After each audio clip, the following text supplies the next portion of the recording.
The story begins as the Demon Lord summons his glorious 4 elite generals of his army. The first to be summoned was his old mantra, the Inferno Assailant.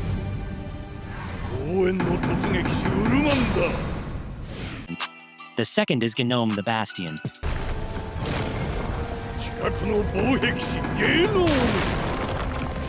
The third is Selphid.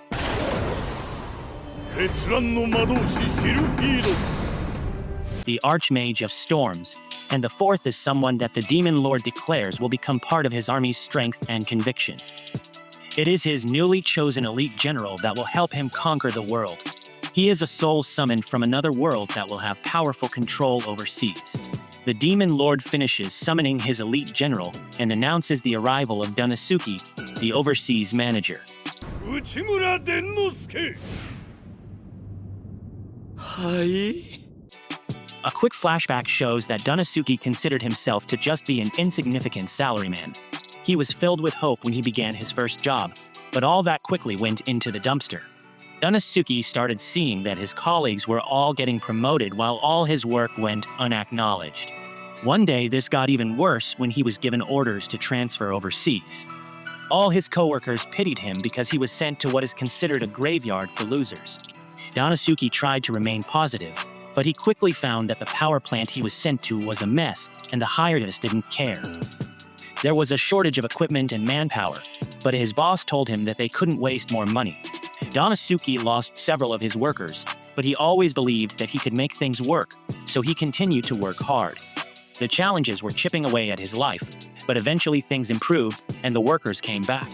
All his hard work was finally paying off as the power plant's success was beginning to skyrocket. But Dennosuke was horrified to hear that he was being transferred to another country. Again, he questioned what he was doing all this for, but this was when his life was ended by a scooter-kun.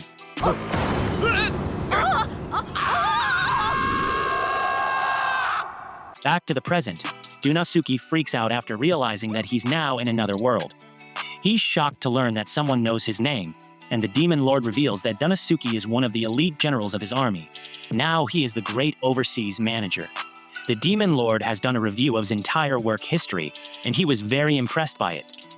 He saw how Dennosuke managed to rebuild the failing power plant and decided that he would be worthy of the Demon Lord's army.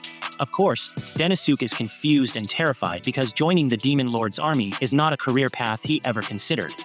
Instead of climbing the corporate ladder, this is more like falling off of it completely. The Demon Lord senses his hesitance, so he reveals all the great benefits that come with being one of his elite 4 generals. Dennosuke will receive the compensation and authority equivalent to the department managers of his old world. He will get to choose his subordinates, and he will even get his own office. The benefits are, of course, amazing, and Dennosuke really has no reason to complain. The Demon Lord even offers to send them back to his old world if he declines. Dennosuke is in awe of the Demon Lord now because he even respects worker rights. Dennosuke becomes depressed when he thinks about how poorly he was treated at his old job and says that he wasn't valued by his boss at all. He could never meet their expectations, and those who couldn't contribute to the organization were considered trash. Because of this, Dennosuke has come to think of himself as trash, so he tells the Demon Lord that he's not worthy of the Demon Lord's army. Dennosuke continues to put himself down, but the Demon Lord won't have any of it. He calls Dennosuke's old bosses fools and says that they only value what they see. They pay no attention to the work done behind the scenes.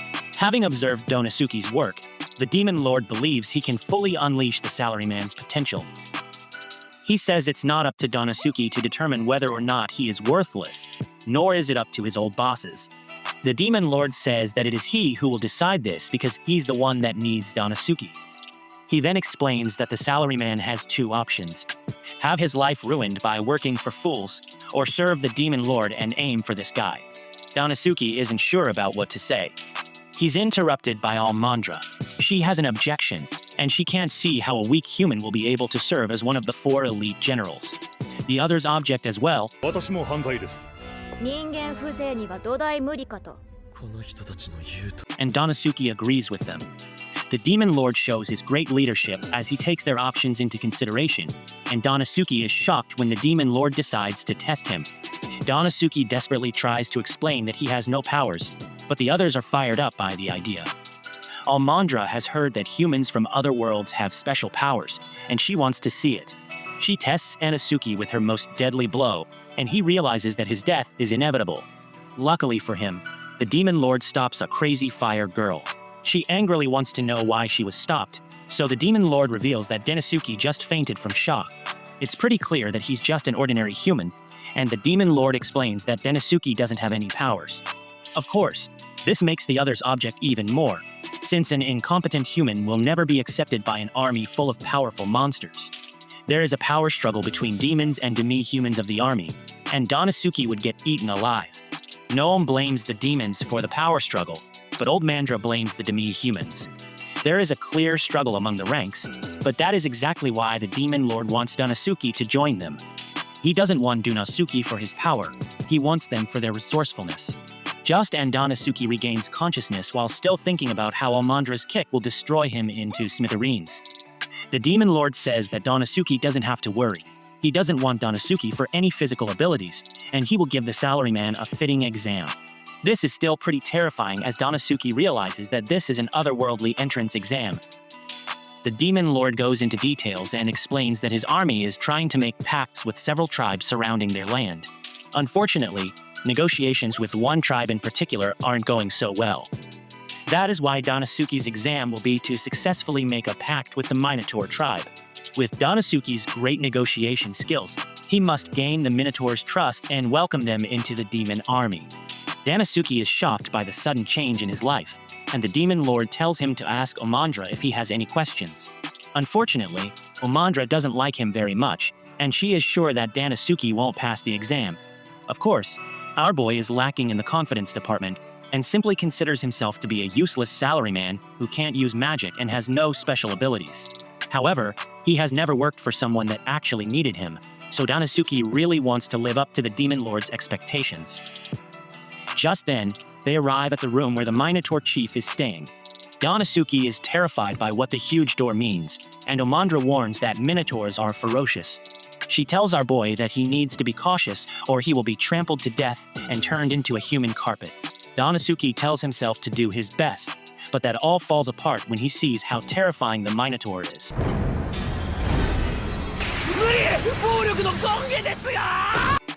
It truly is the embodiment of violence, and Dennosuke imagines himself getting crushed. Old Mandra decides to help out the poor salaryman and shows him how negotiations are done. She asked for the great and powerful Sir Terius to hear what she has to say, and then it took. He's relieved that she can act as a mediator. However, when Almandra suddenly begins screaming at Terius, his hopeful optimism is completely shattered. It's pretty clear that she's a terrible negotiator, and Terius just goes back in his room. Almandra reveals that negotiations with the Minotaurs were going well at first, but for some reason, Terius started refusing everything. Almandra kept trying to complete negotiations day after day, but Terius just kept saying nay over and over again. On top of that, he tried bringing in a bunch of trash to throw around his room. Terius makes a bunch of noise as he thrashes about in his room, and Almandra simply leaves the rest to Dennosuke. Our boy is terrified as the giant beast continues to thrash about, and he decides to go for a walk. He seriously doubts that he will even be able to talk to Darius, and he can even hear Almandra putting him down. After failing, Just and Dennosuke strangely find themselves in a bar. He asks for the usual and thinks about how it's impossible to negotiate with someone who doesn't want to. At that moment, Dennosuke realizes that he encountered a similar situation before. A client kept telling him no, and Dennosuke was ready to give up on the negotiation. However, once they established eye contact, they were able to understand each other. Dennosuke now has a newfound confidence, and it is sure that he can settle things. We then see that Old Mander's reporting back to the Demon Lord. She doubts that another worlder will be able to complete negotiations, but the Demon Lord gives Dennosuke some more time. Almandra goes to check on him, but she is shocked to find Dennosuke digging through the trash. Dennosuke explains that he wants to have a proper conversation with the Minotaur, but Almandra thinks it's impossible. The beast has a major attitude, and he has no interest in making a deal. She is shocked, however, when Dennosuke says that she's just giving up too early, and negotiations aren't going well because there must be a misunderstanding somewhere. The only way to reconcile things is to make eye contact with the other person while building a relationship of trust. Our boy confidently tells Amandra to watch him as he completes the negotiation, and she is done to see his transformation. The next day, Amandra barges into the room and is shocked to see that it's a complete mess. She fears that they had a battle, but then Asuki appears, and she blames them for making a mess. She wonders where Terius is, and Dennosuke reveals that he's currently making the pact with the Demon Lord. Amandra is completely confused, so Dennosuke clarifies that the Minotaurs and the demon army will finally be allies. Amandra refuses to believe that Dennosuke was able to complete the negotiations in just one night, especially because Terius has been so difficult this entire time. Dennosuke explains that you must know yourself so you can know your enemy, but she has no clue what he's talking about. He clarifies even further by pointing out how old Mandra thought that Terius was refusing negotiations.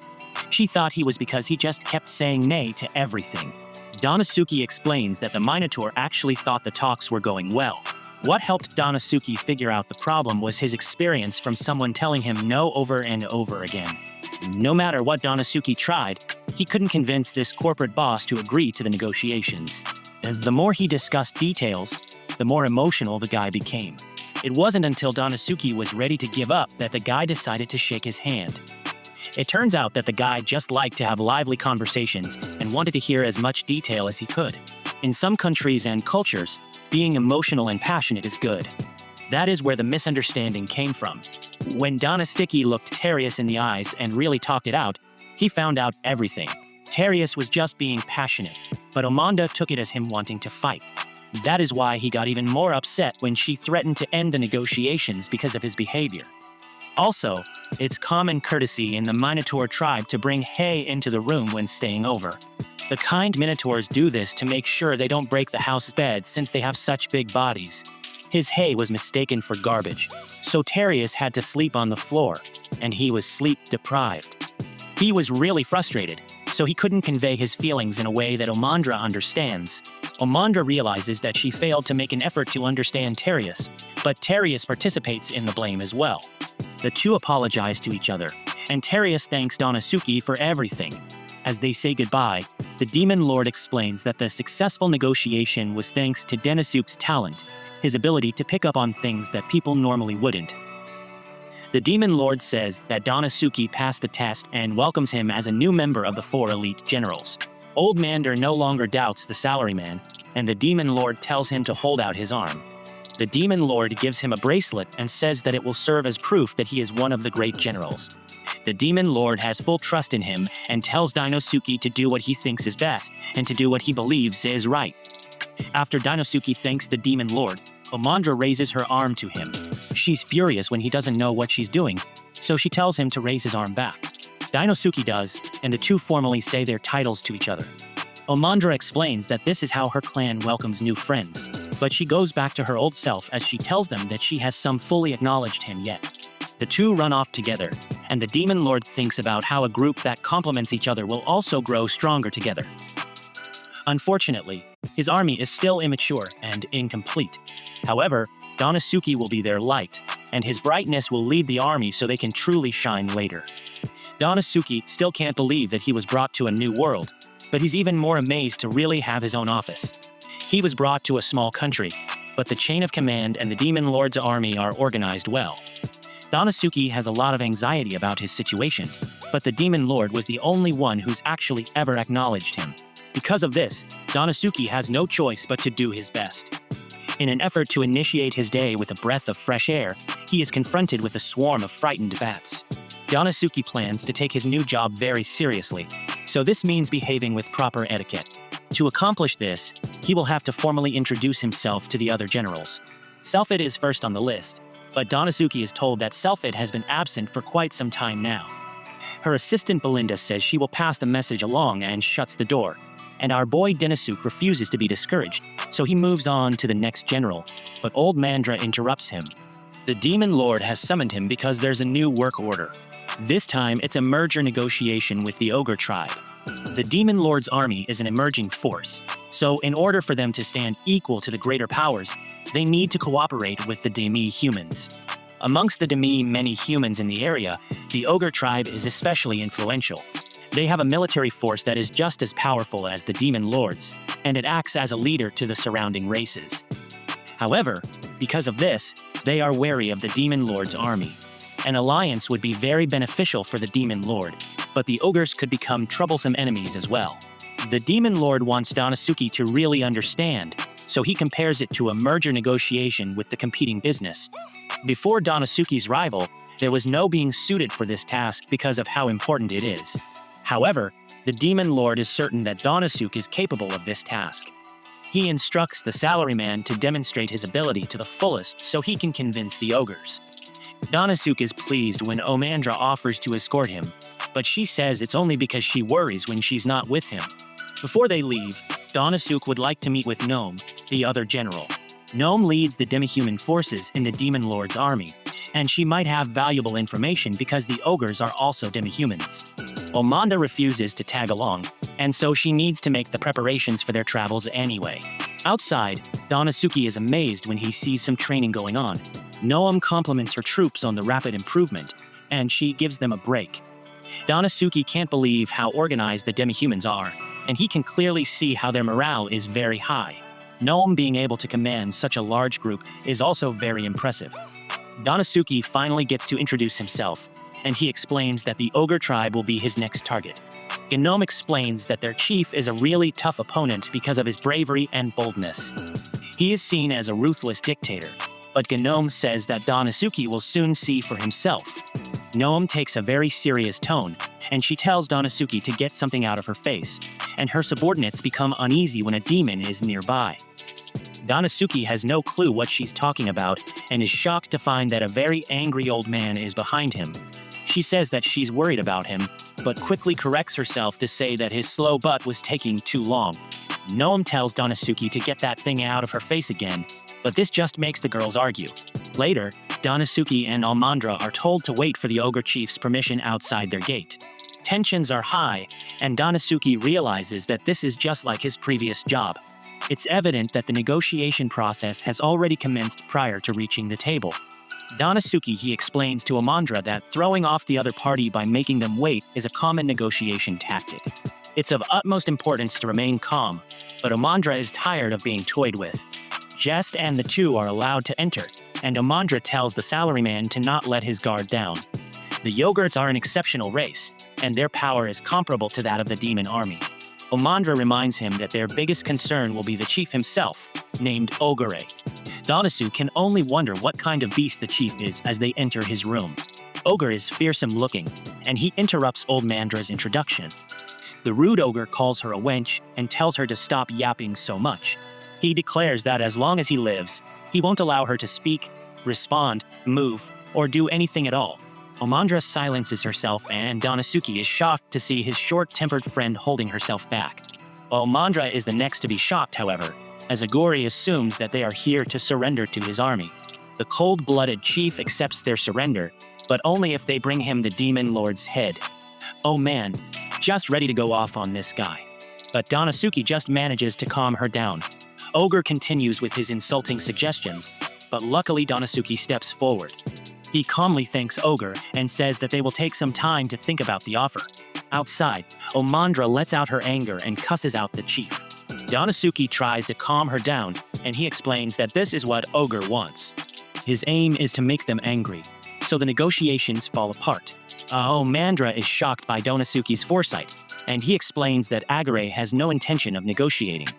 He also wants to avoid conflict, so he says antagonizing things. That way, if the deal falls through, then it won't be his fault. He will be able to blame the negotiators that the Demon Lord sent and not take any blame himself. Dennosuke reveals that he's just as upset after hearing how insulting Oguru was to their army, but he knows that it would put the Demon Lord at a disadvantage if he showed his frustration. If the two of them mess up now, then the Overs could use it as an excuse to ally with other nations. Potentially, they could even attack the demon army.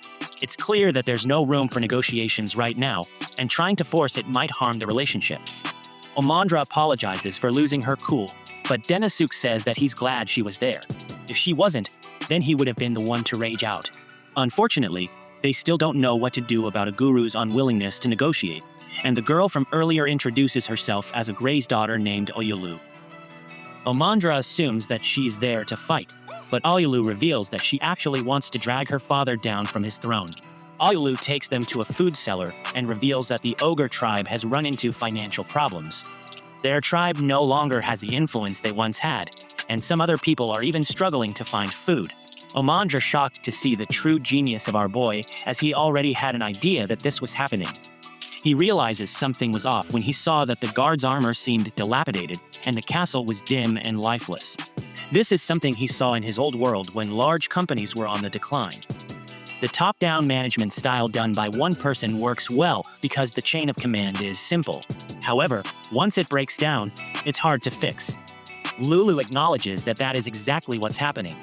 The only way to rebuild the failing tribe is to rely on the demon army, but Ogre refuses to listen. To make things even worse, the chief is very ill. He tries to put on a strong front, but he is no longer in his prime. Yululu knows that things would get much worse if her father passes, so she desperately wants something to be done. Dennosuke, seemingly a different man now, explains that while Lululu has good intentions, her actions are flawed, he says that a member of an organization should not easily talk about internal affairs. Dennosuke wants her to be more careful, and Ayulu thanks him for worrying about her. Of course, Omandra doesn't like this little conversation, and Ayulu says that she only told Dennosuke because she could tell he is trustworthy. Ayulu decides to just go for it, so she asks Dennosuke to marry her and become the new chief of the ogre tribe. This makes Omandra even more upset, but Ayulu can tell that Dennosuke is the only one who can save their tribe. Everyone in the clan is hard-headed and influenced by her father. Their marriage is the only solution, but Omandra says that they will take some time to think about it. Back home, Dennosuke thinks about how his second job is already a mess, and he finds himself back at the bar. This time Omandra is there, and she argues with everyone about who the strongest wild animal is. She thinks it's the lion, but the bartender says it's the gorilla. The two go back and forth about which is cooler, and Omandra says that a group of lions being called a pride is the coolest. The words group and pride seem to give Dennosuke an idea, and he finds himself back in the castle. Being in the bar has given him confidence once again, and he declares that it's time to settle the account. The next morning, Omandra's pleased to hear that our boy has come up with a solution. She gets ready to head back to the ogre tribe, but Dennosuke reveals that they will be going somewhere else. If all goes according to his plan, the ogre chief himself will be the one to set up the negotiation. 1 week later, Ogre surprisingly calls our two heroes to meet with him. Dennosuke pretends to be clueless, but Ogre tells him to drop the act. He demands to know why the other tribes just joined the demon army, and our boy lets out a sly smile. It turns out that Dennosuke's plan was to simply recruit the other races first, just as he thought. The other tribes were in trouble as well because they used to rely on the ogre tribe before they became weak. Because of this, Dennosuke decided to speak with all the regions surrounding the ogre tribe. This isn't Dennosuke's first time doing something like this either. In his previous world, he discovered that foolishly approaching a large company through the front gate would result in expulsion. Instead, he approached small and medium companies first. He gave them his sales pitch and got them to buy his products. After finding success there, the big companies finally began to buy themselves. This is because they didn't want the small companies to have new products while they carried the old ones. Dennosuke knew that getting the surrounding tribes to join the demon army would force the prideful ogre to do something. The first part of Dennosuke's plan is a complete success, and now it's time to close the deal. The chief expresses his frustration as he declares that this area is ruled by the ogre tribe. He's utterly enthralled, and that's precisely what Dennosuke desired. Our guru is becoming more emotional and less logical. Dennosuke explains that negotiations are lost by those who lose their cool first. Dennosuke keeps his cool and explains that the Demon Lord wasn't the only one involved in the other tribe's recruitment. It was also the ogre tribe. Ogre is furious as he did no such thing. But then Asuka reveals that it was actually thanks to Ayulu. She took it upon herself to arrange negotiations with the surrounding tribes. Ogre can't understand, so Lulu explains that their top priority should be the lives and the future of the demi-humans. The only way out of all their problems is to rely on the demon army's help. Ogre tries to continue his stubborn ways, but Ayulu says that she has always looked up to him. Unfortunately, the ogre chief, who was once invincible, is now old and ill, so now they must accept help from the demon lord. Dennosuke can tell that he's still hesitant, So he says that instead of having the ogre be the Demon Lord's subordinate, they can just form an alliance. The two are practically the same thing because the Demon Lord is a fair leader, but Dennosuke knows that the wording is important to the prideful ogre. Dennosuke's plan has gone perfectly, so Ogre says he will take some time to consider their offer. Omandra wonders if this is really a good thing, but Dennosuke can tell that Agare already knows his answer. He just needs the time to say it. Everyone leaves, and Agare is proud to see how much his daughter has grown. A few days later, Omandra informs Dennosuke that Agare has asked to speak with her so they can finalize the agreement. She sees that Dennosuke is overwhelmed, and he explains that the Demon Lord has issued another order. He wants Dennosuke to select a direct underling, but the Salaryman doesn't know who to choose. He can't tell much from the resumes, so Mandra suggests that he just trust his intuition. He wishes he could just pickle Mandra and her. She officially says that they just met and Olulu arrives as a representative of the Ogre tribe, and she thanks Inosuke for helping the two tribes form an alliance. Since then, her father has even been delegating work to the most capable people in their tribe. The Ogre tribe is doing much better now, and she offers to repay Dennosuke any way she can. Dennosuke comes up with a brilliant idea to have her work for him, but this upsets Old Mandra greatly. Oh, Lulu happily agrees, but this makes Old Mandra call Dennosuke her rival, and she says that she has no intention of being buddy-buddy with him. Dennosuke is at least pleased to see that the Demon Lord's army has expanded a great deal after all his work. But it's not all good. With every big return, there's always a risk that comes with it. Later, Lulu tells Dennosuke that she already finished the first assignment he gave her. She finished negotiations with some Were-Bear tribe, and she was the strategy that Dennosuke taught her. Just then, she reveals that he's going to be given a Distinguished Service Award for the alliance with the Ogre tribe. It's a big deal, and there will even be an award ceremony. Dennosuke has never received an award before, and he imagines how nice it would be. His delusional dreams are interrupted by Omandra, who has brought lunch. The soup isn't so great, because it's made of some crop called gim that Dennosuke doesn't like very much. Thanks to Lulu taking over some of his work, Dennosuke has had more time to learn about this new world. This watery, thin porridge that isn't very appetizing to him is actually the demon army's staple food. Dennosuke quietly wishes that he could eat some meat for once, and no man just somehow hears him. She declares that it's time to go hunting, but Dennosuke is shocked that they will be getting the meat he wanted themselves in the forest. Dennosuke is horrified about trying to find a magical beast. Omandra has received reports about beasts being in this area and about 5 orcs who live here being eaten. Clearly Dennosuke is not prepared for this, but Omandra reminds him about the law of nature in this world. That is that the weak are simply eaten. Normally the orcs in the area are able to handle things on their own, but the two of them have to help now because the beast is too strong. Dennosuke reminds himself that the demons eat the water porridge because they can't afford food. That, along with having to deal with magical beasts, makes it clear that this world has more problems than he expected. Just and Omandra find the valuable mushrooms that the orcs were picking when they were attacked. Her plan is to wait by them until the beast appears, but they don't have to wait long. The hell hog shows up, and Dennosuke is terrified of the creepy sounds it makes. Omandra explains that it's a warning, and she tells her boy to stay back. Omandra lands a devastating kick on the beast, and Dennosuke can tell that she is an experienced fighter. Enraged, the beast unleashes a torrent of rocks on Omandra, shocking Dennosuke with its sheer power. He acknowledges that Omandra is incredible herself for dodging the beast's attack, but he knows that she's lacking something very important. Her attacking style would be great in a dungeon raid, but their goal right now is to hunt for food. This thing she is lacking is the ability to inflict mortal wounds. This boar is a killing machine gene, naturally armed with tough horns, sharp claws, and powerful fangs. Humanoids, however, don't have any of that and are weak in comparison. Their capacity for killing is very low, which is why they created all sorts of weapons. They look beyond themselves for the killing capacity they lacked. He was assured that Omandra must have realized this as well, so he can't understand why she didn't bring a weapon. Luckily, Omandra realizes that her brute force isn't working, and it's time to actually start trying. Dennosuke's is amazing when Omandra strengthens her body and she transforms. She explains that the spell she just used takes a while to wear off, so she doesn't like using it too much.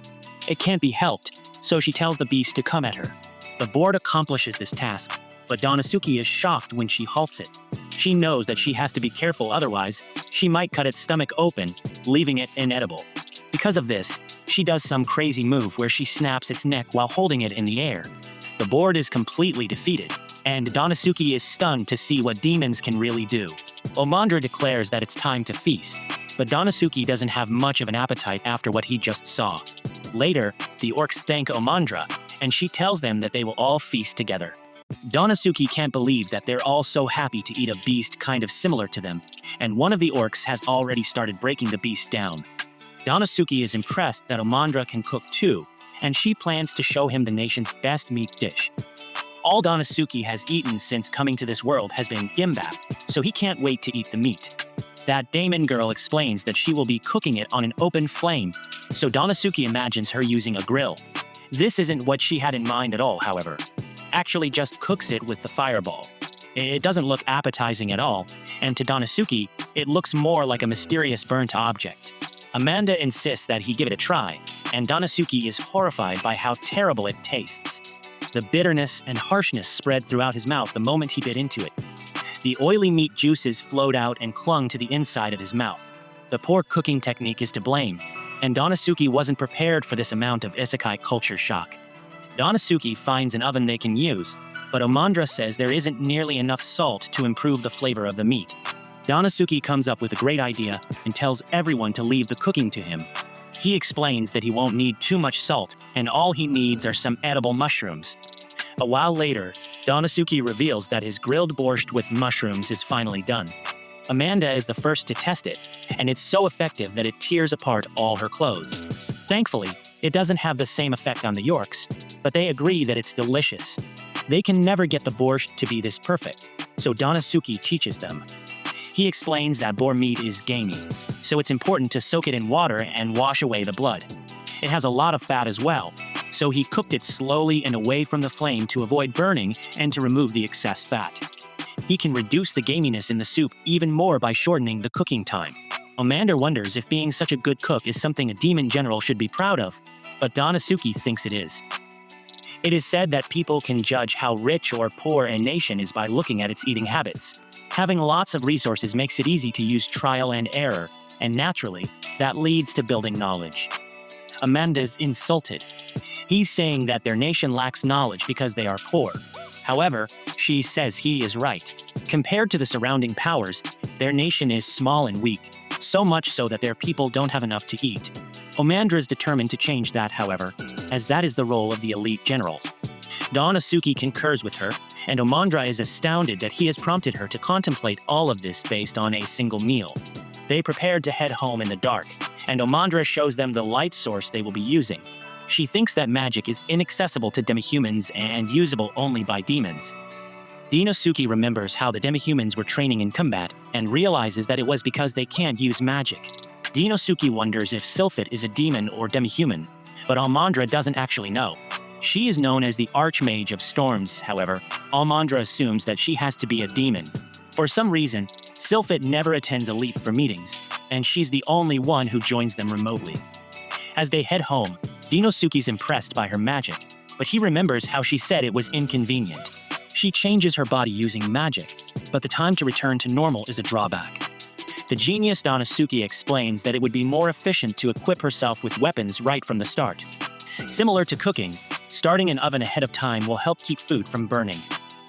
Dennosuke adds that it would also be more sensible to switch out her light and revealing clothing for more protective armor. This proves to be the wrong stuff to say, however, as Omandra gets very serious. Dennosuke may be right, but she is deeply offended. Without explanation, she says that Dennosuke will stay here and return to the demon's castle in the morning with an orc escort. Dennosuke can't understand why, but she simply says that after earning some of her trust, he just ended up disappointing her like she expected. At first, Dennosuke really is just a human from another world. After all, his efficient thinking is simply incompatible with demons. Omandra takes off, but our boys still can't understand what he did wrong. Dennosuke determines that he needs to run after her so he can apologize. Unfortunately, there are some pretty terrifying noises coming from the forest, so he decides to run for his life instead. The next day, the Demon Lord commenced Dennosuke and a job well done. He wonders why his two generals return separately, and Dennosuke cries out that he's not fit to be an elite general. He apologizes profusely and says that an elite general who disrupts relationships between colleagues is unfit to serve. He wants to take full responsibility and plans to do so by leaving his post. The Demon Lord isn't bothered, however, and simply tells Dennosuke to make things right with the demon girl. Outside, Dennosuke tries to think about what he did wrong. His only clue is that she mentioned something about how efficient thinking is incompatible with demons. So far, Dennosuke has seen two species in this world, demons and demihumans. Before coming here, Dennosuke had the impression that demons were intellectual and the demihumans, like orcs, were wild. However, in this world, things are reversed. This is evident by how demons expose more skin and are far more wild. Attire reflects a lot of things like era, culture, and even a way of thinking.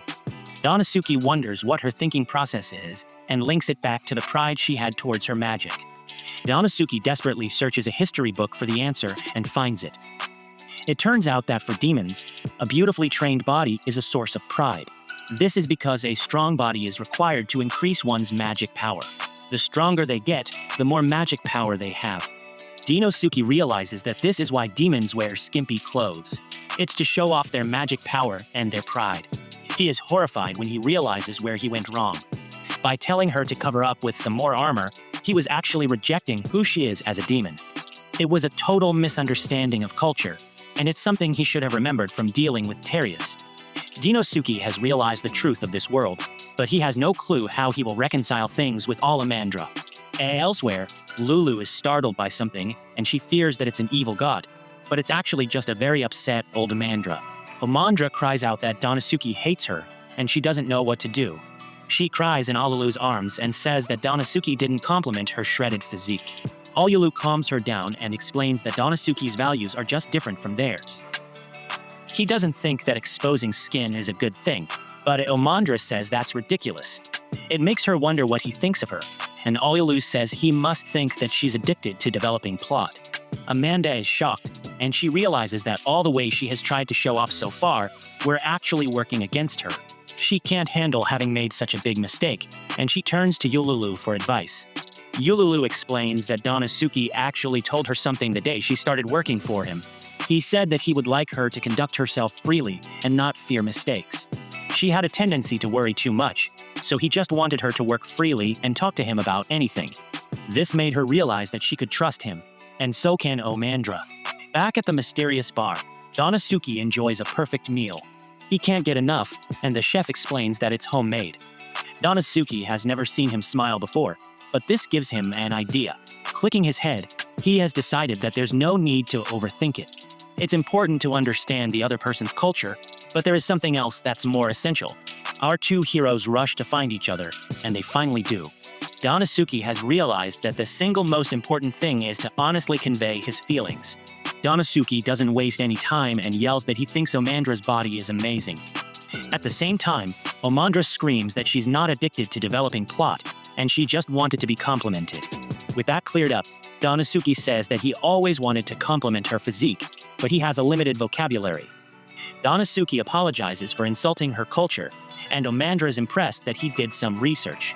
She is touched, and she apologizes for trying to force her standards on him.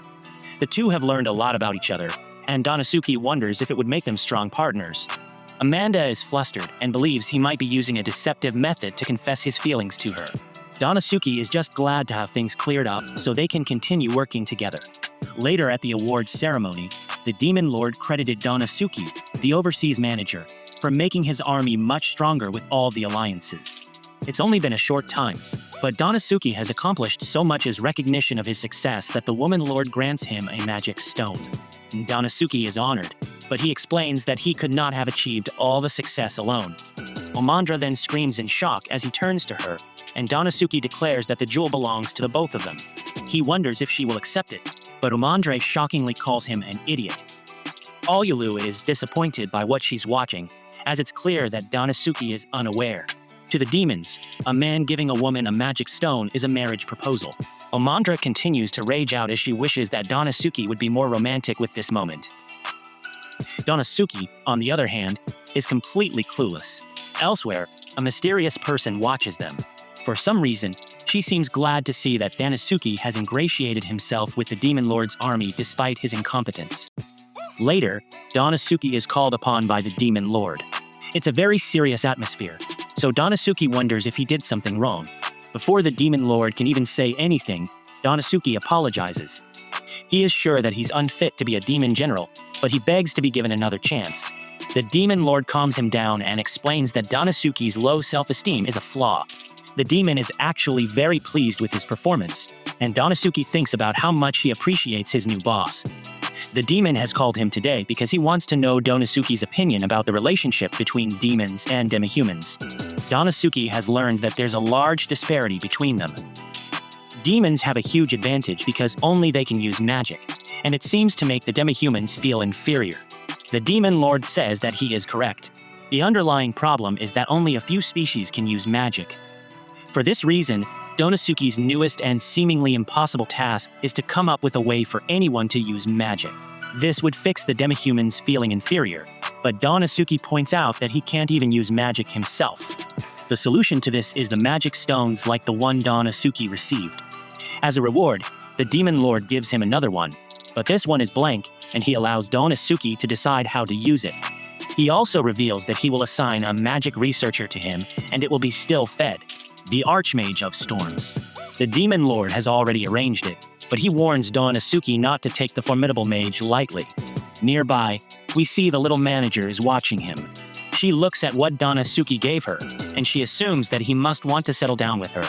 Dennosuke stares at the magic stone and thinks about how they are compressed and crystallized magical power shaped by demons. The incredible magic power inside of them can be utilized as an external resource.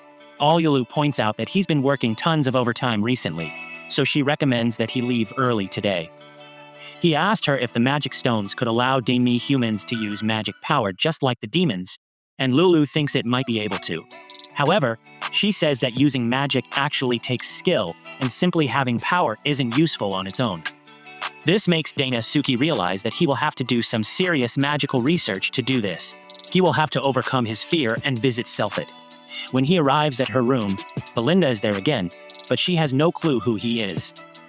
Dennosuke reminds her that he's one of the Big Four and explains that he is here on the Demon Lord's orders.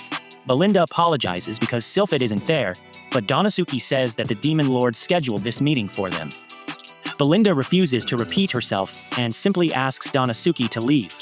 Dennosuke can't really do anything about it, so she says goodbye, but he stops her from closing the door. He isn't able to speak with Sylphid, so he has to speak with Belinda instead. Nearby, Omandra continues to stalk him, and she's horrified to see him going into a room with another woman alone. Belinda is busy, so she has Dennosuke make it quickly. Dennosuke politely says that he just wants to confirm something, and he shocks Belinda when he has concluded that she's actually Sylphid. Belinda denies it, of course, but our boy breaks down why he believes this. The first thing that tipped him off was her glasses. Demons regard the physical body above all else, so it doesn't make sense for one to rely on something like glasses. That means her glasses must be fake and are simply part of her disguise. Secondly, the name Belinda is not on the Demon Army's organization. His final reason is that the Demon Lord told him that Sylvia likes to wear disguises in order to avoid work. All this evidence gives her no choice but to admit that she is still fed. This chick is seriously lazy as she wears disguises, so tons of work doesn't get dumped on her. Unfortunately, Dennosuke's visit has to do with work, but she, of course, doesn't want to do it. The Overlord already told her that she would be helping Dennosuke make magic tools, but she doesn't want to make something that already exists. Dennosuke is shocked, and she offers to show him something special for seeing through her disguised self. It shows him a special item that is made using ore, easily penetrated by magic power and embedded with magic stones. Magic is woven into it, and it grants the use of numerous spells. It allows the magic list to use magic, and she created it after years of research. This solves everything, so Dennosuke says that they should start mass-producing it right away. This is where the problem arises, as Sophie reveals that it cost 10 million gold just to make a single one. Dennosuke tries to do the calculations, but there's no hope. Magic stones are rare enough already, but this magic device uses copious amounts of only the highest grade stones. Sylphid mocks him as she encourages him to mass produce it because she knows that he will never have the budget for it. This makes Dennosuke realize that the Demon Lord knew all along, and Dennosuke's real job is to figure out a way to mass produce the device. Sophet says that she won't help him with money, even if he stands on his head. Standing on his head makes Dennosuke think about being upside down, which leads him to conclude that he should use reverse thinking. He points out that the device uses several magic stones so it can grant the use of several spells, but he has a better idea. They can make an item that grants the use of only one spell. Dennosuke thinks it would be a good way to make a breakthrough as he compares it to his old world. New products can be created by removing functions instead of adding them. Sylphid's mind starts running as low-grade magic stones can be used for just a single spell, and it would reduce the cost by a lot. Sylphid is very impressed with our boy, as she has never seen anyone think like him. Dennosuke gives her the magic stone the Demon Lord gave him so they can use it as a prototype, and she agrees to work with him. Sylphid then reveals a hidden door, and she declares that she will stay up all night making a new magic device. She says that Dennosuke will be joining her, and she drags them into her secret lair outside her room. Momandra can't believe that Dennosuke is taking so long. She fears what a man and woman would be doing locked alone in a room together, and she demands to be let in. The next morning, we see that Dennosuke is in really bad shape. He didn't actually believe that Sylphid would make him stay up the whole night helping her. The good news, however, is that they were successful. Sylphid amazed herself as it only took her one night, and she was able to make her idea a reality. She wonders if she's a genius, and she calls the device Rosemaron. By limiting the number of usable spells to 1, they drastically reduce the cost. They will be able to mass produce these easily, but first it must be tested. She declares that Dennosuke will be the test subject, but he desperately needs a break, so if it gives him 1 hour, he plans to eat and take a nap. Regrettably, as soon as he opens the door, Momandra storms in and incapacitates him. So if it tells her to keep it down, but they're interrupted by a Lulu, it's an emergency, and see as she reveals that several towns are being attacked by a horde of monstrous footprint birds. Dennosuke has never heard of them, so the girls explain that they are ferocious and massive flightless birds. They are causing a lot of chaos, so the Demon Lord has ordered them to exterminate the monsters. Oh, Mandra's the strongest fighter. So the girls drag her away, as they will have to go to at least 3 villages. Amanda doesn't want to go, but Sylphid sees this as a perfect opportunity to test the new magic device.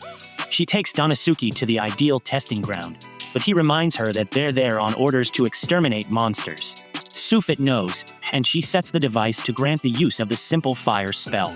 She tells Dennosuke to hurry up and test it, and that there's nothing to worry about. She performed a safety analysis on the device already, and if anything goes wrong, he will only lose a hand.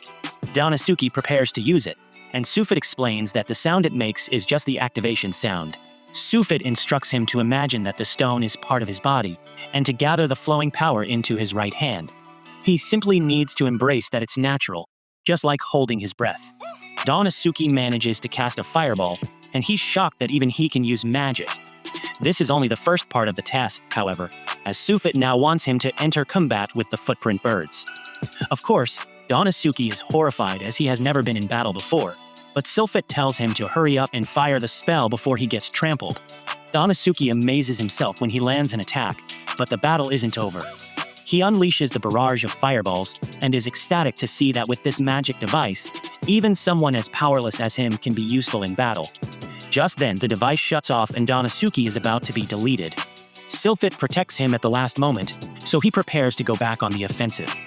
Unfortunately, he can't activate the device for some reason, and so if it must protect him again, it turns out that the device overloaded and it's completely burned out.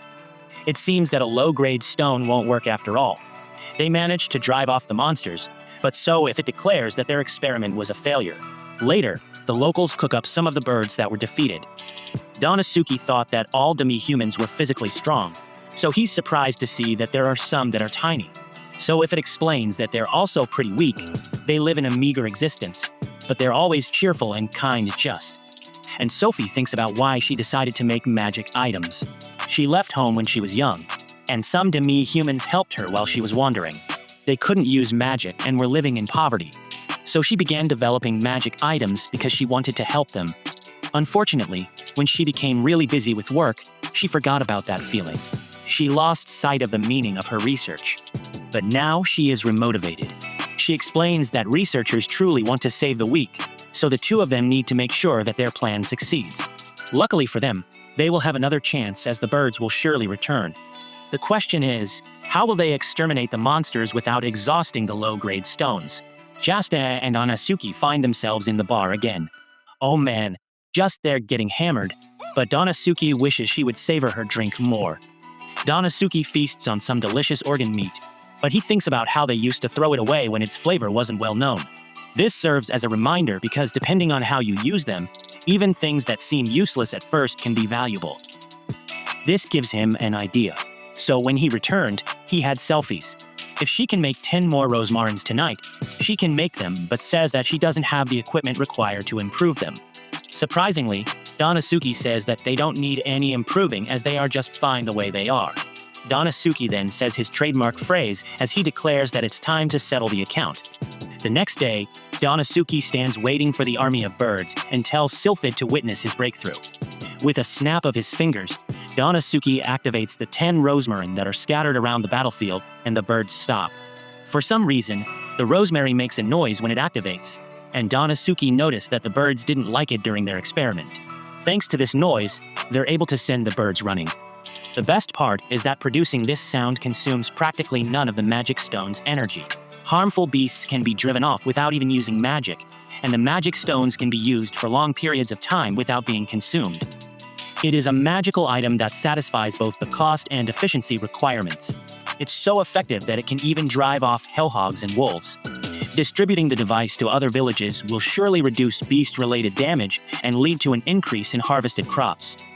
Donasuke finishes up his presentation to the Demon Lord, and he is very impressed. The monster problem was solved, and it was thanks to their great teamwork, Sophie's researching abilities, and Donasuke's creativity. The Demon Lord is so pleased that he orders the rosemary to be mass-produced and distributed to the villages immediately. Later, Donasuke thanks Sylphid for her help, but she says it's not needed. Donasuke helped her advance her research, but more importantly, he reminded her of her work's true purpose. Sylphid thanks him and she promises to help him in return, but only if she has the time. Before she leaves, Sylphid gives Donasuke a magic device. It's made for combat, and it will allow him to use fire magic. She improved this model so that it could fire 30 shots instead of just 10. Donasuke is stunned that she had the time to make it, but she reminds him that she's a genius. Donasuke then heads back to do some more overtime, but Amandra once again knocks him out. She is furious at him for letting her get the wrong idea about him and Sylphid, but she forgives him after remembering what he gave her.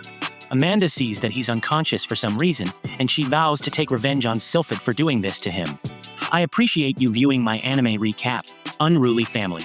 Please let me know what you think about this anime recap by liking, sharing, and commenting, and please subscribe to the channel to help us reach 5,000 subscribers.